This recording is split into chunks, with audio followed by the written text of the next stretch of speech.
Hey, what is up, YouTube? This is New World 323 coming at you. Again, this is part 2 of the overview for the Tops Max Punisher, or M4X knife. M4X Punisher. Now this knife, I'll pull it out the sheath. I don't have the Velcro straps on, just so you know. So there is a retention system, I just don't have it engaged, or did not. So this is the knife. It comes with, believe it or not, when you first get these micarta scales, they are very, very gray, actually.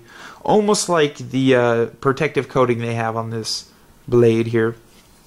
However, after time of holding it and some sweat absorption and dissipation, they actually turn black kind of on you, but they still have a hint of gray. If you're more of a aesthetic look kind of appearance, that only adds to it, to be honest. So this is the Max Punisher, or M4X Punisher. It is composed of 1095 high carbon steel. It is coated in a gray paint to prevent it from rusting or corrosion. This 1095 is a corrosive metal. It will corrode. It's not stainless steel. This knife is just OMG, guys. I know dudes don't say OMG, but damn. This knife is a sexy beast. Now, if I had to compare it to anything, I would have to compare it to one of those gladiator babes, you know, the ones that are like kind of hot, but if they weren't all muscular, you know what I mean? This is like one of those, like, if they weren't super muscular, they would be super hot, but because they're super muscular, they're like it's like a beast, a sexy beast, man. I ain't gonna lie. That's what you got to call them, gladiator chicks, dude, straight up. Anywho, so what you're looking at is a full tang design. As I like to say, from tip to tang, you can see the tip of the blade all the way down the spine to the rear of the handle, aka tip to tang. And this knife is just wow. Let me just say wow. Okay, so at the rear of the knife, we'll start from the rear and work our way forward. At the rear of the knife, you got two lanyard holes, or not lanyard holes per se. You got a slightly bigger hole right here, and where over here it's more fur lanyard or some kind of sling, I guess, if you will. This bigger hole could be used as a pry jig. It's big enough to put some thick, heavy-duty rope through, or maybe a piece of steel. And if you need to, you can just bend. You know what I mean? Bend it. You know, so that's very, very nice. So there's one function.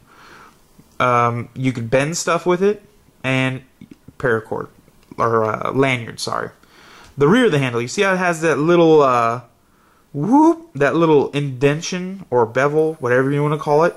That, I believe, is for your palm to sit, you know, flush up against it. Like, let's say you were going to hold this knife like this, and you wanted to thrust it, you know what I mean, like that, into something. That would really work very well. It sits perfectly in your palm, see? So I found that to be a very nifty feature. This part right here, when it's held in your hand, hammer grip, you can use it as a pummel, very good pummel, or you can use it as a glass breaker, whatever, coconut cracker, you know what I mean? Whoever said you can't crack an egg with a knife? Anywho, I'll have to do a review of this actually breaking up some ice, like a frozen bottle of ice, and yeah, I'll have to put together a whole torture test for this knife, because I really hold this knife in high regard, and it is just a sexy little beast. Well, big beast, I guess. Alright, let's move down the knife. Well, first let's talk about these finger choils right here. Very, very nice, very deep. They allow for a good grip. However, my preference is to wrap paracord around and get rid of the micarta handles. I know a lot of people, you out there, are cringing at that thought, but I'm sorry, what else can I say? And there is a little thumb notch right there for your thumb, so when you're holding it in your thrusting grip, I guess. However, a hammer grip is always a better thrusting grip, regardless how you look at it. It's always the best grip you could possibly have, where this leaves a little bit of slippage possible. But very nice, though. Very nice indeed. Okay, next we got the sawback, which is good for notching, in case you're going to build a shelter, or it could help you notch out a piece of wood in case you're going to start a fire. There's just so many functions. Let's just continue down the top of the spine of the blade. You have that 1/4 inch. Let's see if we get it right there. That 1/4 inch of steel that they left there. That's a good function for a hammer. Now the way you do that, you just hold the knife like this, and you would just hammer away tent spikes. You know what I mean? Or easy up little spikes. You know, so your tent or easy up doesn't blow away. Just you could pound the heck out of that. And then see, you could even see it even better right there. So very, very nice.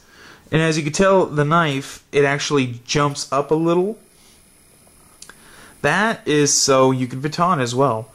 And if you're new to batoning, what you do is you hold the blade here, and you put a piece of wood from here about to here, no bigger than that really, or all the way out to here, whatever your preference is, and you baton. You hit this, and you go all the way through the wood, using this as a wedge to split the wood. So. And you do get such a nice, very, very, very sharp cutting edge. And it's about 8.5 inches of absolutely awesomeness. Now, you could slice with this edge, you could dice, you could chop, you could mince. Okay? With this, or okay, maybe not chop for this part, but this is where you're going to get most of your chopping done, because this is a heavy blade. That belly right there is perfect for chopping.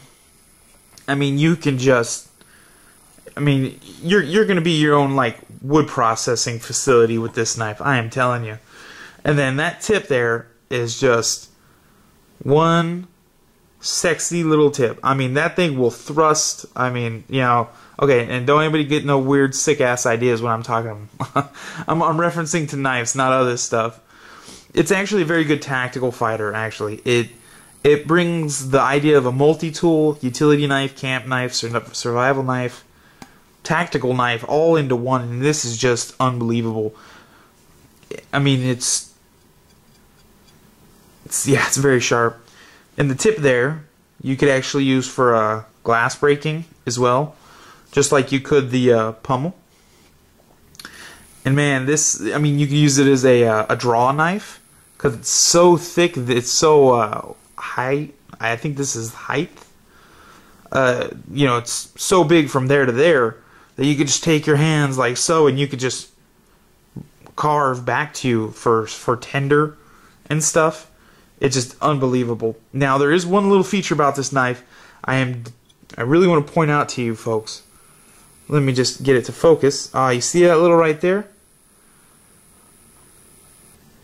That right there would be perfect for a Ferris rod, or whatever those things are called. Again, I'm new to this whole outdoorsy thing. That right there would be perfect for striking. Because you see, it's almost like a little U right there. Perfect. I mean, you could just and shoot sparks, or whatever it is they call it, very, very well with this knife. I mean, I am just in love with this knife. I really don't know what else there is to say about this knife other than, in combo with this sheath, it is probably the best utility knife out there, or multi-purpose survival, whatever you want to call it. Now, do I think this knife would be perfect for camping? Yeah, you better bet. Do I think this would be perfect for survival? Yes. Do I think it'd be perfect for, I don't know, Girl Scouts? A little overdone, but yes. I mean, this thing, it's such a multifunctional knife. Oh, I can't believe I forgot. Because it is a 1/4 inch thick, and the blade, I don't know, do you see that? Can you see that right there? You see how the grind comes all the way to the end on that side, and then on this side it does not. It actually ends a little before. Like that. See that? That makes it more acceptable to prying. So what you're going to do is you're going to jam it down and boom. I mean, this is pry bar. It's a window breaker. It's coconut cracker. I mean, like I said, you mean, you know, perfect knife. I mean, so many functions. I probably forgot some of them that I was going to originally state. So let's just recap real quick. Okay, you got a glass breaker. You got a pommel. some kind of lanyard hole. You have some kind of bend or pry jig right here. You have a palm thrust assist, kind of, in a sense, because it's bowed like that. Fits real nice in your palm, so you have a thrust assist, I guess. It's a full tang 1095 high carbon steel. You have like a little finger choil back there. Jimping would have been nice, but you know what I mean, I ain't complaining. And then going down, well, good finger choils right here. Very, very nice, as you can see right here. Very nice. It feels very good when you're holding it. So, okay, and again, like an 8.5 actual cutting edge. Very nice. A very nice point for tactical fighting. A very nice belly with some good weight behind it for chopping. And then for all your smaller, more light, precise cutting things, you got a real long cutting edge. So if you wanted to chop wood out here and then slice up some tomato or whatever, you know, you're good to go. And then on the rear, right there, you got your saw back. I don't know why this camera isn't focusing that well. Awkward. You got your saw back, which is just working flawlessly. It's perfect for notching and whatnot. Your little hammer jig right there, which is 1/4 of an inch just out there, so you could hammer really well. You got a nice spot for batoning, and you could do some glass breaking with that. You could really just go balls to the wall, no pun intended. Even you girls could just go balls to the wall with this knife. I mean, I do not know what person would not like this knife. Now, again, it is a heavy knife. Mind you, it is not for the wimpy at heart, so to speak. Now, what I mean by that is it probably weighs 2 pounds, give or take 1/4 of a pound with the sheath. Okay? That's with the sheath. This is just a beast. I mean, compared to other knives, my CRKT Sawtooth 2000, that is unbelievably lighter. You could carry 6 or 7 of those compared just to this one bad boy.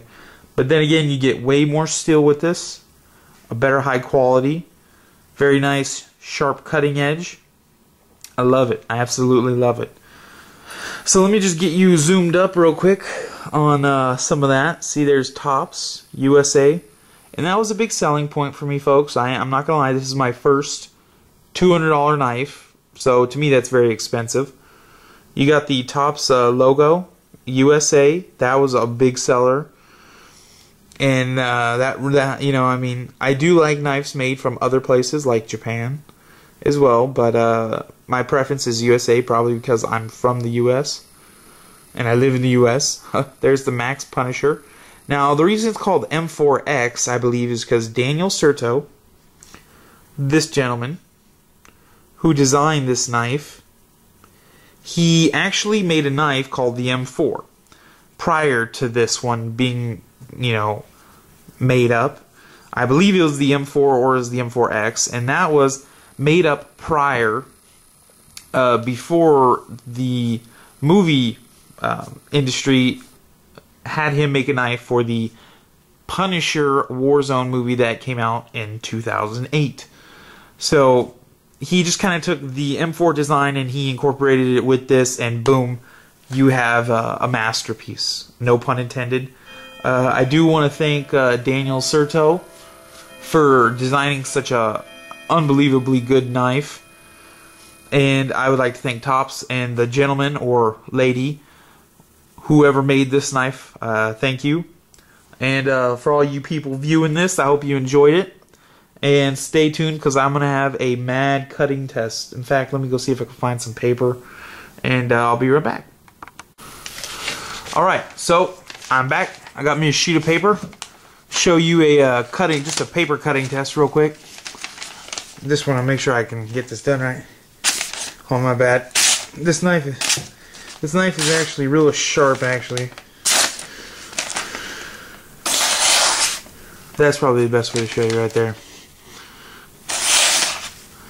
I mean, it really doesn't take too much force to actually slice and dice with this bad boy. And I'm trying to do it behind the camera, which is going to do... Okay, we'll just try getting a long piece. You know, it's very sharp. Okay, see, we're going to see how well this works. Okay, we're just going to pull it. Okay, ready? I definitely would say that is flawless. Let me show you that cut, actually. As you can tell, it's not torn, it's cut. So this is actually a very sharp knife when you get it from like the factory or whatever. Now what I'm doing is I'm just folding it over. So it's like double the thickness, I guess, if you will. Now let's just see what it does.